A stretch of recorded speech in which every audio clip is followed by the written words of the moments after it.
Chief, I guess starting off, what can the people of the metro area now expect as you're the chief?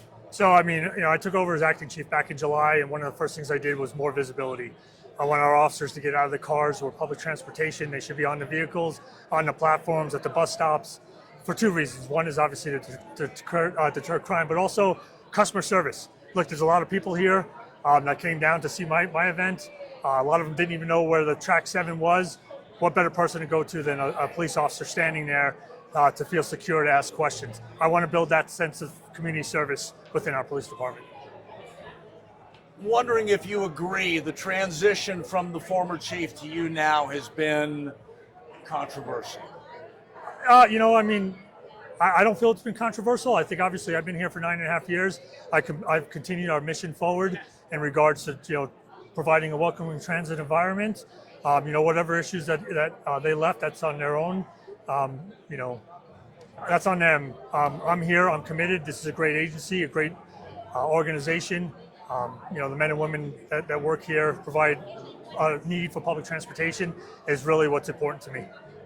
Switching from the former culture now to your culture, how difficult is it knowing there were all those accusations out there about conflict between you and the former chief? Yeah, well, there's no conflict between me and the former chief. I actually had a really good relationship with the chief.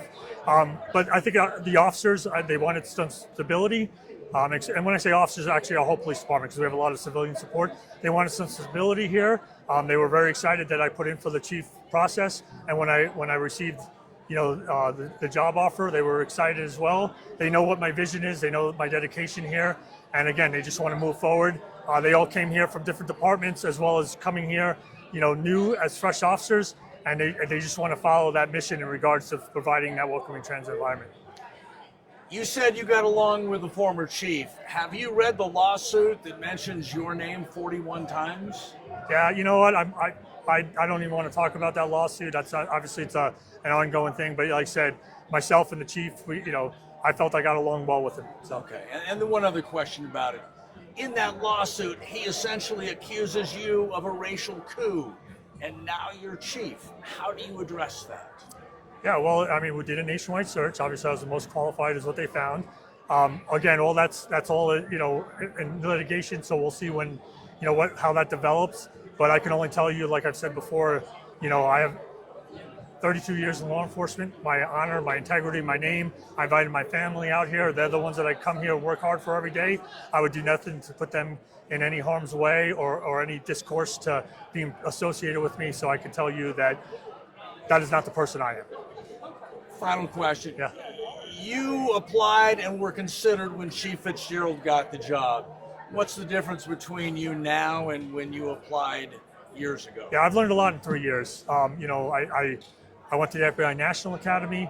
I've gone to more leadership type courses and classes. I received my master's degree. I've also learned the system. I was only here a few years before that national search was done 3 years ago.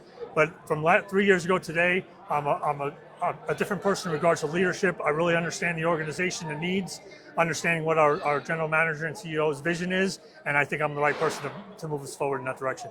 Moving forward, how important is it to put aside the controversy that Chief Fitzgerald left under? Yeah, what I tell our officers and everyone else that works for the police department, don't listen to the outside noise. We have a mission here. That's to go out there and provide a welcoming transit environment. Everything else will settle out as it does. But do not harp on things you can't control.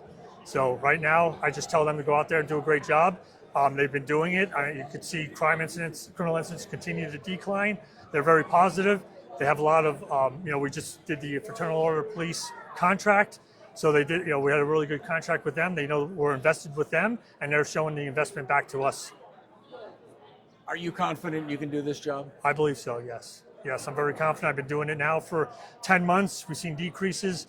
And again, I had different visions in regards to the direction we want to go. They seem to be positive. I don't want to get static, though. We're going to continue changing as things develop. But I believe that we have full support of everyone behind me, and I think we're going to go in the right direction.